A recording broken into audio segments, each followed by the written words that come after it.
Melanjutkan cerita pada episode sebelumnya, di mana terjadi pertempuran antara Rama Bergawa melawan Harjuna Sasrabahu.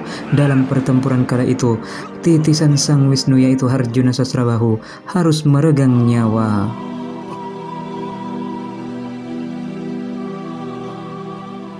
Pada episode lalu juga diceritakan bahwa Rahwana berhasil menculik Dewi Sinta dari pelukan Sang Rama. Bagi yang belum nonton pada episode ini, silahkan klik link di atas atau cek link pada deskripsi di video kali ini.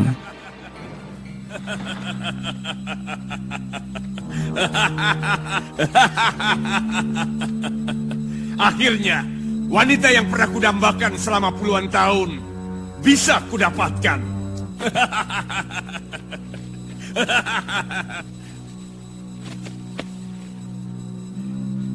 Persiapkan keramaian selama 40 hari 40 malam dalam upacara perkawinanku nanti.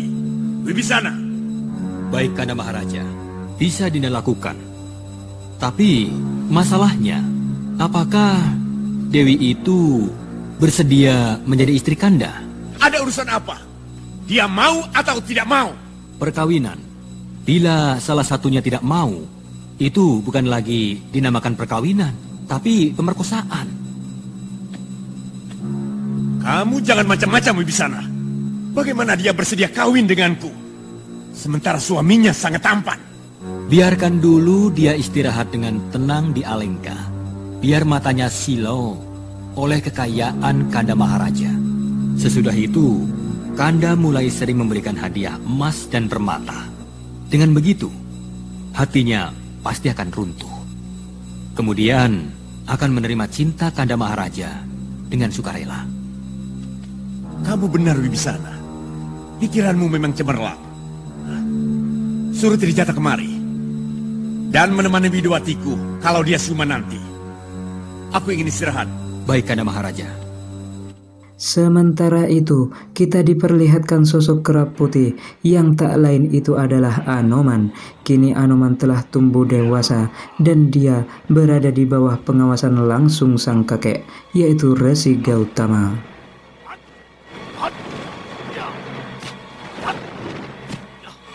Sekarang tugasmu di bumi ini harus segera dimulai. Kau harus mencari dua orang pamanmu yang bernama Sugriwa dan Subali. Mereka berada di hutan Gua Kiskenda.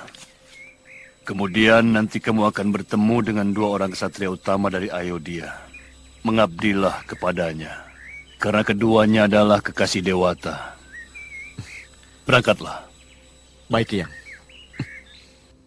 Perjalanan Anoman untuk mencari Gua Kiskenda ternyata bersamaan dengan kejadian bertemunya Rama dengan Sugriwa.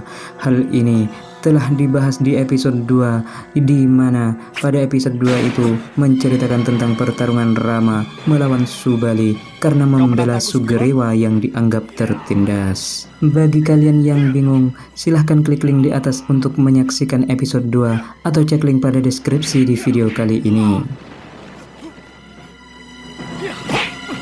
Cukup, Resi Subali. Kekejaman Tuan sudah seperti binatang. Ada urusan apa Tuan mencampuri urusanku? Hah? Aku tidak bisa melihat segala sesuatu yang berlebihan. Tindakan Resi kepada adik kandung sendiri sudah melewati batas. Artinya Tuan merasa lebih pantas menghadapiku. Aku semakin yakin bahwa Sugriwa adalah kebenaran yang tertindas. Dan aku terlahir untuk kepanjangan tangan orang-orang tertindas.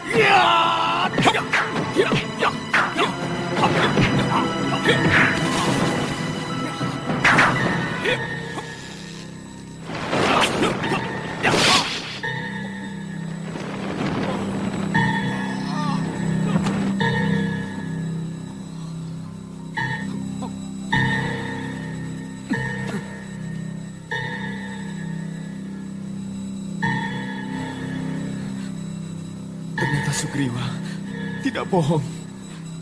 Ini memang cairan warna putih.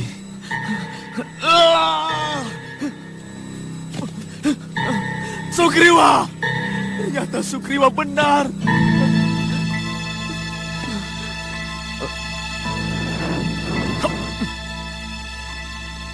Sebaiknya kau bebaskan Sugriwa.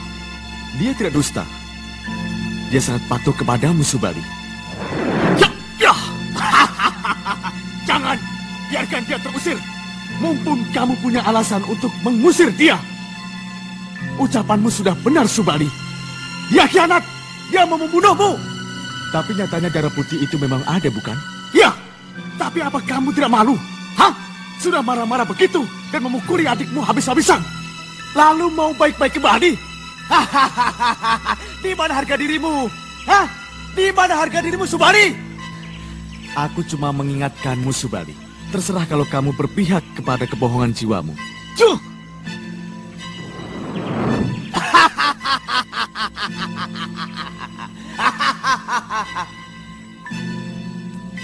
Sugriwa, kemarilah, Sugriwa.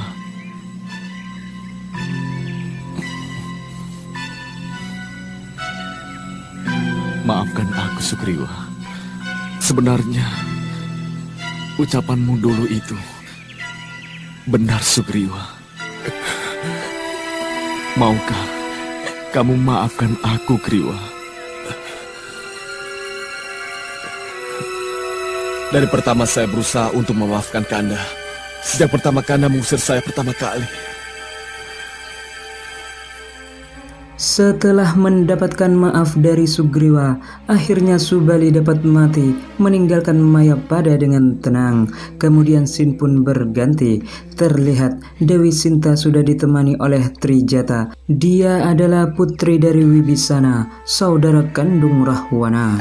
Romo mengajak Gusti ke kaputren saya untuk menghindari sikap kurang ajar Wak Rahwana. Terus terang, saya ikut prihatin terhadap nasib Gusti.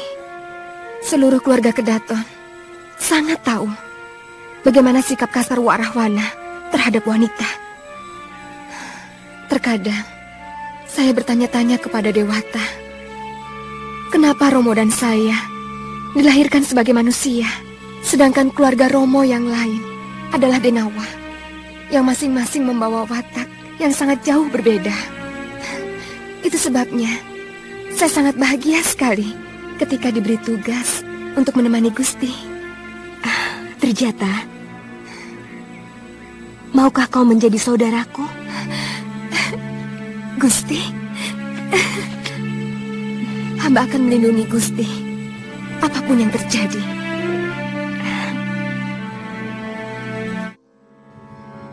Kemudian scene pun berganti.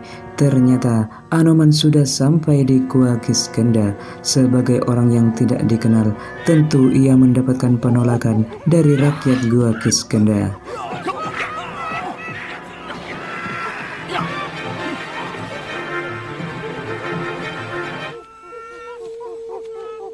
Siapa kamu? Hamba Anoman, putra Anjani. Hamba disuruh Eyang Gotama untuk mencari Paman Subali dan Sugriwa, yang kata beliau ada di negeri Gua Kiskendha. Kamu jangan mengaku aku anak muda. Kakakku Yunda Anjani belum bersuami. Keliru kamu kalau mengira bahwa aku percaya kau sebagai anaknya. Hamba salah satu keajaiban yang ada berlaksa-laksa di Mayapada ini. Apa yang mustahil di tangan Sang Pencipta? Di mana sekarang ibumu? Ibu dijemput oleh para Hapsari menuju Kayangan. Hamba dibesarkan oleh alam, dipungut anak oleh Betara Bayu, dan diajari kebijakan oleh Sang Narada. Buktikan kalau kamu benar-benar putra dari Yundaku Anjani. Hamba dilahirkan di pinggiran Telaga Somala.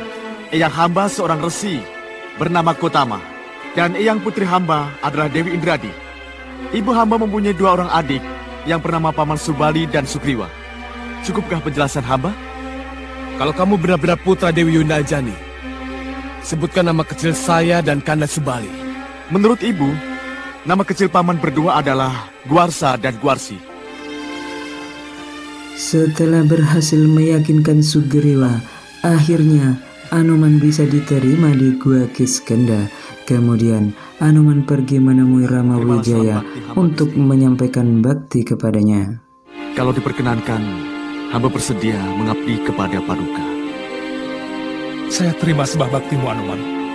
Saya senang kalau kamu mau bergabung dengan kami. Anoman datang bertepatan dengan upacara kematian Subali, pamannya yang belum sempat dia temui. Singkat cerita, Rama Wijaya, Laksmana, dan segenap warga Kiskenda memulai rencananya untuk membangun sebuah istana.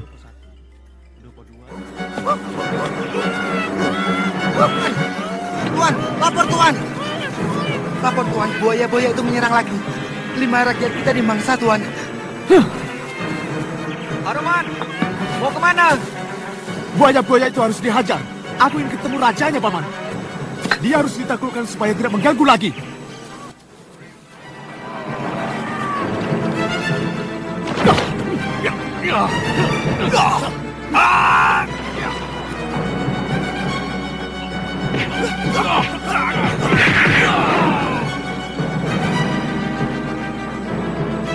Siapa yang mengizinkan kamu masuk istanaku? Hah? Anak buahmu mengganggu rakyatku. Mereka memangsa beberapa orang dari rakyatku. Ikuti saja hukum alam yang sudah terjadi selama ribuan tahun. Rakyatmu yang menjadi santapan rakyatku adalah suratan sang pencipta semesta. Kurang ajar!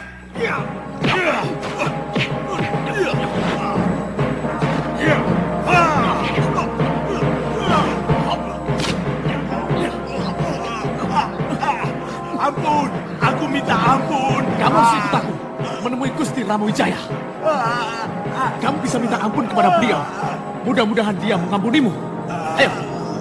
Kemudian Anoman membawa Raja Buaya itu menemui Rama, dan sesampainya di sana, Raja Buaya tersebut memohon ampun dan mengaku siap tunduk menjadi pengikut Rama Wijaya. Tentu hal itu diterima oleh Rama guna menambah bala tentara untuk menyerang Alengkadirja. Singkat cerita, kedaton istana yang dibangun pun sudah selesai. Sebagai seorang raja, Rama Wijaya memberikan perintah pertamanya. Kedaton ini akan kuberi nama dengan Pancawati. Seluruh rakyat Kiskenda, ada sebuah keinginan yang ingin kusampaikan kepada kalian semua. Saat ini, istriku ditawan oleh Maharaja Rahwana dari Alengkadirja. Aku hanya ingin mendapatkan kepastian bagaimana keadaannya, kesehatannya, dan keselamatannya. Siapa di antara kalian yang bersedia menjadi utusanku untuk menyelundup ke Alengkadirja?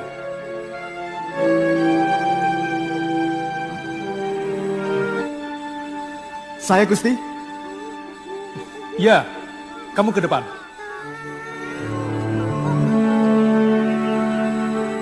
Kenapa kamu duduk di belakang, Anoman? Sama saja, Paman. Di belakang pun saya masih bisa mendengarkan sabda Gusti. Kamu sanggup, Anoman? Kenapa kamu diam saja dari tadi? Hamba tidak ingin mendahului yang lain, Gusti. Mungkin ada yang lebih dulu sanggup daripada saya. Baik. Kalau kamu bertemu istriku, berikanlah cincin ini. Dan pastikan dengan teliti bahwa cincin ini masih cukup di jari manisnya. Pergilah. Baik, Gusti. Anoman pun langsung pergi bergegas menjalankan perintah junjungannya itu. Sesampainya di negeri Alengkadirja, kemudian Anoman berubah menjadi seekor monyet kecil, lucu dan dapat bicara. Sehingga salah satu emban Kaputren merasa senang dan membawa Anoman ke dalam Kaputren Dewi Sinta. Ayo cepat. Dapat bunganya, Daya? Lengkap, Gusti Dewi. Maaf, hamba menemukan seekor monyet lucu. Mana? Ini, Gusti Dewi. Dia bisa bicara, Gusti. Mungkin Gusti berkenan untuk sekedar hiburan. Benar kamu bisa bicara? Benar, Gusti. Dayang, bawa bunga itu ke tempat persembahyangan. Dan kamu persiapkan untuk upacara persembahyangan senjakala nanti. Baik.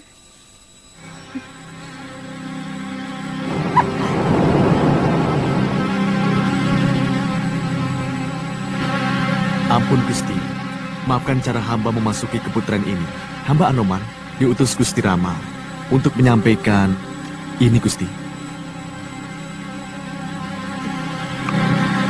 Apa pesan Gustimu? Beliau cuma menyampaikan apakah cincin itu masih muat di jari manis Gusti seperti dulu.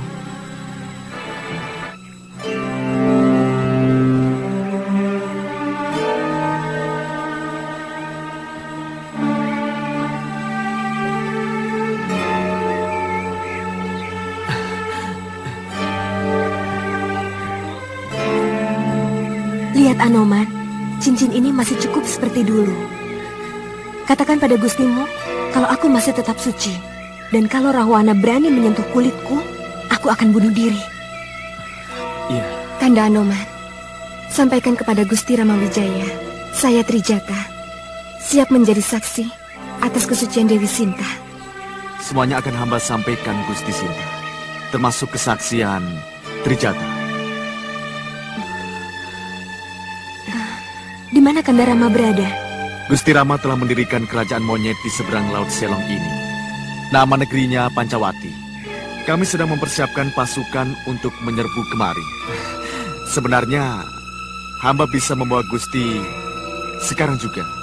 Tapi Gusti Rama tidak memerintahkan. Hamba mohon Gusti akan tetap bersabar sampai datangnya hari pembebasan. Aku sudah bahagia, sudah ada kabar dari Kanda Rama. Katakan, aku sudah sangat rindu. Hamba mohon diri, Gusti. Hamba ingin melihat-lihat kehebatan negeri ini. Kanda, hati-hati Kanda Anoman. Di sini gudangnya orang sakti. Jangan sampai Kanda tertangkap. Kekejaman orang Alengka lebih buas dari binatang. Terima kasih atas nasihatmu, Trijata. Mudah-mudahan Dewata melindungi saya. Anoman melihat-lihat keadaan negeri Alengka tanpa penyamaran sedikit pun. Kemudian dia melihat pohon apel yang terdapat banyak penjaga di sana. Ternyata pohon itu merupakan pohon keramat yang dipuja oleh orang-orang Alengka. Tentu saja mereka langsung menyerang Anoman ketika mendekati dan ingin mengambil buahnya. Pertarungan pun terjadi. Anoman yang sakti, ia mempermainkan para penjaga sehingga mereka melaporkan kepada salah seorang petinggi yang bernama Indrajit. Pinggir semua! Pinggir semua! Hei monyet, lancang kamu memasukkan kepala ke mulut harimau. Karena singanya ompong, Tuan Muda. Oh ya, nama saya Anoman, dari negeri Pancawati di seberang lautan.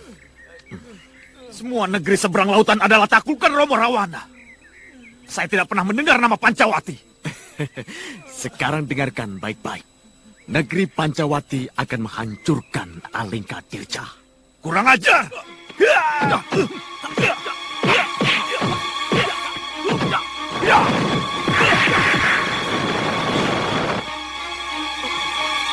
Ambilkan kala rantai naga balun.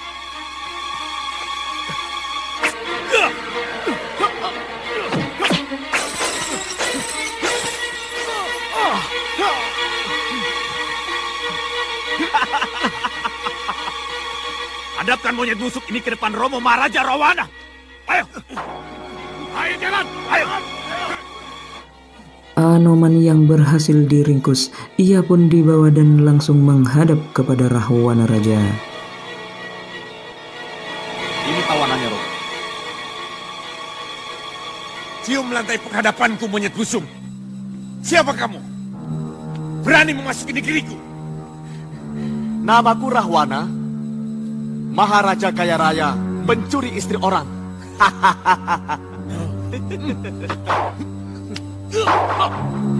Ya, ya, ya, ya.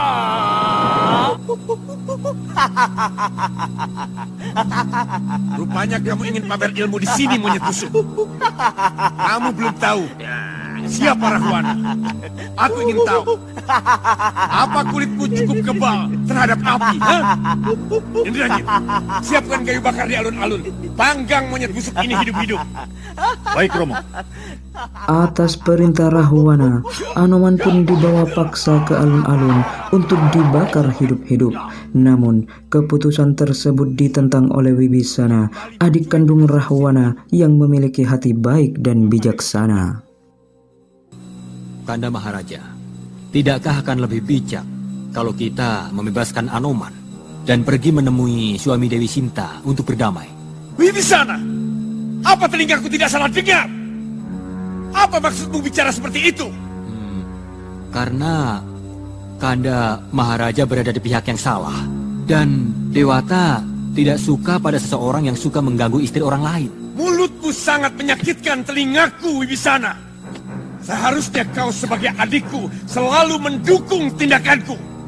Seharusnya kamu mempengaruhi Sinta supaya cepat-cepat menerima lamaranku. Bukan malah membela orang lain. Sebagai saudara, saya akan selalu memberikan dorongan ketika Kanda melakukan kebaikan. Dan akan memberikan teguran atau nasihat ketika Kanda berbuat lalai. Sungguh, saya tidak mau melihat Kanda Maharaja mendapat kutukan dari Dewata. Mencuri istri orang lain adalah perbuatan yang paling rendah, Kanda Maharaja.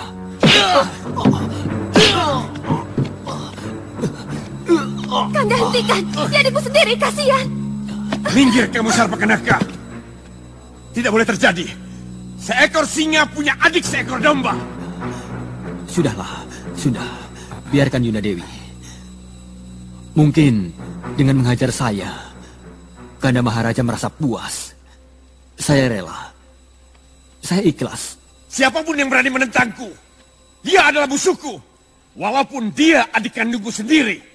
Saya hanya menjalankan tugas yang diberikan oleh Eyang Prabu Somali untuk meluruskan dan mengingatkan kalau Kanda Maharaja melakukan sebuah penyimpangan.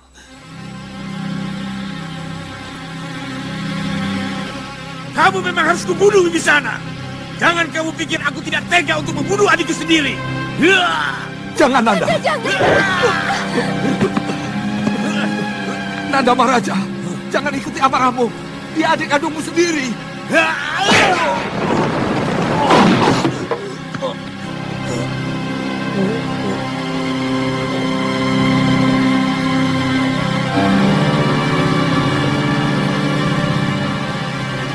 Kanda Maharaja, kenapa kau tega membunuh adikku sendiri? Kau kejam.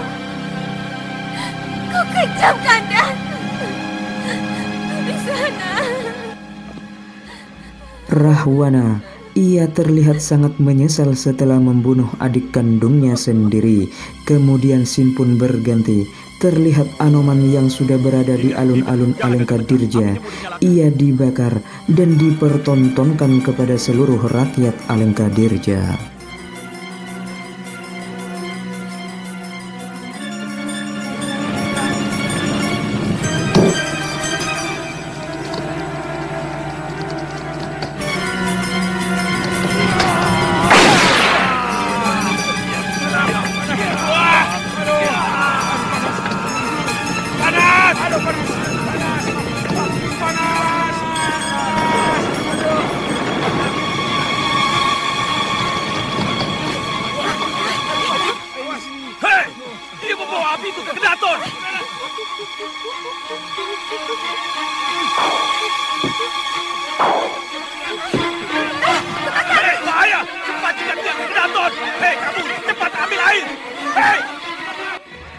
Anoman tidak hanya kebal terhadap api, bahkan dia mengangkat api tersebut dan melemparkannya ke Kedaton Alengkadirja.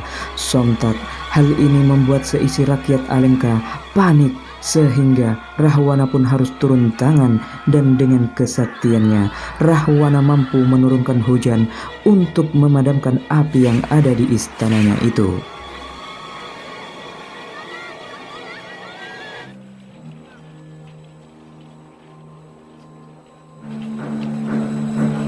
Aku bersumpah, manusia kera itu akan kurencah dengan pedang pusakaku. Dan bersambung, saksikan kelanjutan film Karmapala Ramayana di channel kesayangan kalian, Herman Studio. Jangan lupa like, share, dan subscribe. Sampai jumpa di video selanjutnya. Salam Herman Studio.